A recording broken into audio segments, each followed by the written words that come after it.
With so many 2021 games having been delayed, 2022 is absolutely stacked to the brim with massive titles. So to give each of them the spotlight they deserve, I'm doing things a little differently this time. I'll be covering 20 of the biggest and best games releasing in 2022, but I'll be doing so in 2 parts, 10 in this video and 10 in the next, with part 1 mostly focusing on those coming early in the year with a solid release date. So now that's out of the way, let's check out the first game. Kicking off the year right is Elden Ring on January 21st, a new game by From Software, the creators of the likes of Dark Souls, Bloodborne and Sekiro Shadows Die Twice. Elden Ring brings a brutal difficulty level and incredible boss battles you've come to expect from them, but shakes up the formula even more than Sekiro did. Elden Ring is set in a place called the Lands Between, which is FromSoft's biggest world yet, and one you'll have the freedom to explore more than ever before.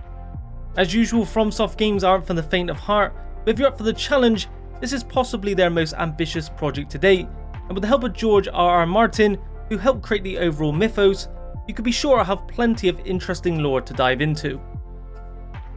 A week later and we get another game you'll have an ancient land to explore, albeit with a starkly different tone.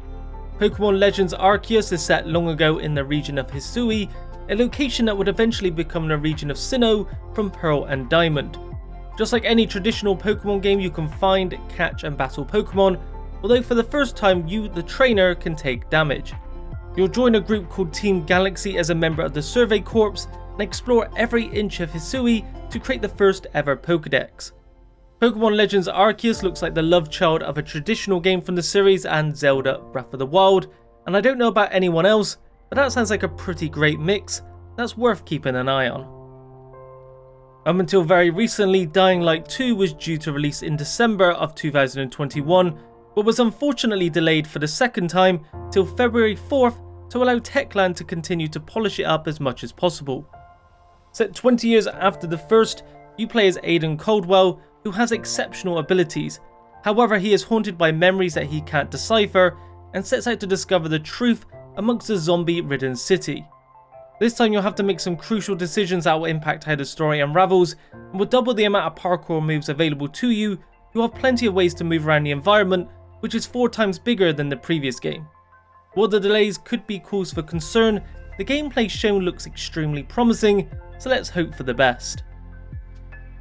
Dropping 2 weeks later is the highly anticipated sequel to Horizon Zero Dawn, Horizon Forbidden West.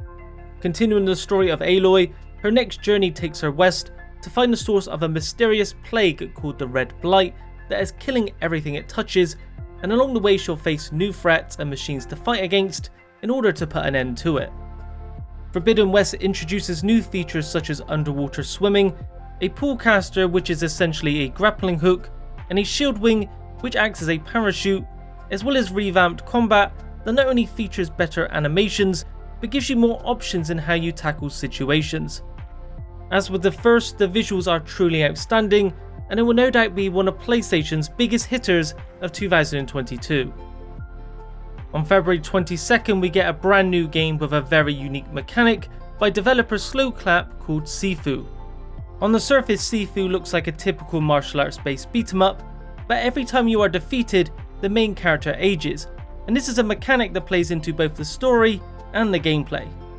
The idea behind it is that as the character ages with every defeat, he'll become a better, more experienced fighter. After all, Kung Fu means mastery through practice. However, as you age, you will have less health, and you can't age infinitely. You will reach a point where you'll die, and you'll have to start the run from the beginning. Your ultimate goal is to work through 5 different areas and avenge your family's killers, all while becoming a grandmaster martial artist along the way. Right on the heels of Sifu is Saints Row, a complete reboot of the series. Saints Row originally started off as being seen as somewhat of a GTA knockoff, but quickly began to develop its own identity that separated the 2 series, getting zanier and more outlandish with each subsequent sequel.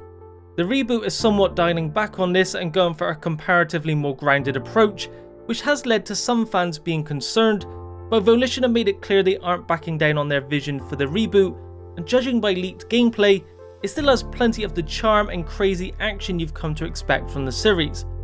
Volition have described the world as their biggest and most ambitious yet, and with Rockstar still milking GTA 5, I can't wait to dive into a new Saints Row. Gran Turismo has been a staple series for PlayStation ever since the PS1, and with it making its first release on the PS5, we're getting arguably the most technically impressive racing simulator to date. Aside from targeting 4K at 60 FPS, it'll make use of the DualSense's haptic feedback and adaptive triggers, as well as 3D audio to make you feel as if you're strapped in the driving seat as much as possible. GT7 boasts a huge amount of cars to collect, plenty of locations to race across, and we'll also see the return of the classic simulation mode for you to sink countless hours into. Gran Turismo 7 will definitely be a technical showpiece of what the PS5 is capable of in 2022. Towards the end of March, we get Tiny Tina's Wonderlands, a fantasy-based spin-off of the Borderlands series. Wonderlands takes the Borderlands 2 DLC Tiny Tina's Assault on Dragon's Keep and uses that concept to create a fully fledged game. The core gameplay is mostly the same, but because it's all part of a tabletop game set up by Tiny Tina, the rules are thrown out of the window, allowing Gearbox to be as creative and wacky as they want to be. There will be 6 classes to choose from, more character customization than ever before, as well as new features like magic spells and melee weapons to utilise. So far the game looks like it's shaping up to be a really fun and clever spin-off that should please fans. Next we have a game that was recently delayed from 2021 to sometime in early 2022, Ghostwire Tokyo. As the name suggests, it takes place in a supernatural-ridden Tokyo where nearly all the population has suddenly and mysteriously vanished. The character you play as has a host of paranormal abilities, giving him the power to take on the ghostly forces that threaten the city and uncover the dark truth behind the population's disappearance. Ghostwire Tokyo has a really fascinating premise, incorporating elements of Japanese folklore and horror combined with a modern day setting, and the use of various supernatural abilities at your disposal is pretty refreshing when compared to the wealth of games that have you shooting guns. The last game for part 1 is Forspoken, which is due sometime in the spring of 2022. Forspoken tells the story of Frey Holland, a 20-year-old from New York City who is transported to a mysterious land called Afia, a land in which she has magical powers. These abilities allow her to move effortlessly across wide spaces and deal with the numerous threats she'll face. In order to return home, she'll have to use these abilities to take on the Tantas, all-powerful monarchs who control the world of Afia. Forspoken's speedy traversal and various particle effects on display are really impressive. I think the dialogue and character models could use a little work, but this is another title that shows a lot of promise. That's it for part 1. If you enjoyed it, be sure to leave a like, subscribe and hit the bell icon for a notification each time I upload new content. Thanks for watching, and make sure to check out part 2 for 10 more games coming in 2022.